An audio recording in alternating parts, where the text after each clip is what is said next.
Throughout their years of courtship and marriage, Esmeralda and Giacomo had weathered more trials than they had enjoyed moments of joy. Both at home and outside it, they had even experienced the thrilling roller coaster ride of affairs and extramarital liaisons, some more concealed than others. Yet, with the sudden, brutal death of their eldest son, Alberto, they found one of the few points where they were perfectly aligned: their shared, devastated state of mind. Their lives changed drastically for the worse, with no hope of recovery. They were experiencing firsthand what it meant to lose a child. Alessia, their second-born, several years younger than her brother, was still alive, but for her parents, Alberto's death, killed so savagely, like a slaughterhouse animal, felt as though they had lost both their arms and legs at once. Summoned to the Carabinieri station, they sat in the modest room used for briefings. They had to finish the questioning begun by officers Pizzamiglio and Giovanna Mestacchio. The marshal asked the questions, while the *appentato* typed on a PC rather than a tablet. Giacomo Tagliabue was careful not to repeat the ill-advised remark he had made at the hospital regarding the Carabinieri's technological evolution, not least because Vignati and Longobucco were present, observing the interrogation and looking for all the world like CIA agents from American movies. Have we confirmed from the documents that you were both born in Piacenza? Exactly. Esmeralda replied to Pizzamiglio, who seemed to have recovered quite a bit from the emotional despair of the previous time. At the very least, the puffiness around her eyes had gone down. Her husband, on the other hand, hadn't bounced back at all. He still looked like a terminally ill patient. How many years have you lived in Magenta? For about 40 years. His wife replied. We have also established, Mr. Tagliabue, that around the age of 20, you were a high-level boxer.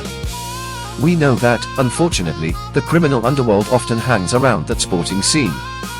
Could it be that you got mixed up in some nasty betting ring and a criminal made you pay the price because you refused to be corrupted? You should know that the mafia has a long memory when it comes to retaliation. No. I categorically rule that out. Replied Alberto's father in an annoyed tone. We know he owns a large tile manufacturing company in Milan. Yes, but I'm not the sole owner. My three brothers, Giorgio, Stefano, and Luigi, are equal partners in the business. We carried on the work started by our father, who had originally been in a tile manufacturing partnership with his own brother in Piacenza. Later, following a falling out, he parted ways with his brother and moved the whole family here to Magenta.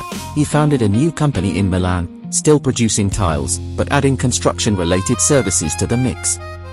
We settled in Magenta in a small apartment building comprising 6 large units, which my father had built specifically with our future in mind. In fact, my brothers and I still live there today with our respective families. My father, Vittorio, passed away a few years ago, and my mother remains in one of the building's apartments, living with a caregiver. What is your company's financial situation like? Like that of all Italian companies currently working in the construction sector, there's the notorious slump in the building industry. We've had to adapt by focusing more on renovations than on new builds, partly because the Lombardy region offers significant tax breaks and deductions to homeowners who undertake such projects. Pizzamiglio read out a list of names to the couple, contacts from Alberto's social circle found on his mobile phone, as well as those from his girlfriend Morella's phone. She was scheduled to be questioned the following day. I recognize some of these names, but not others. The couple replied almost in unison. The questioning concluded, and Salvatore Longobucco reflected, as often happens in such cases, on how every individual's personality and deepest secrets inevitably surface, much like the boiling contents of a pressure cooker that is about to explode. The former RIS chief and Vignati remained in the room. Does this interrogation remind you of anything from the past, Mr. Longobucco? Actually, I did witness a case in Piacenza back when I was an intern. I was very young, so I don't recall the details clearly. I'll have to check the archives.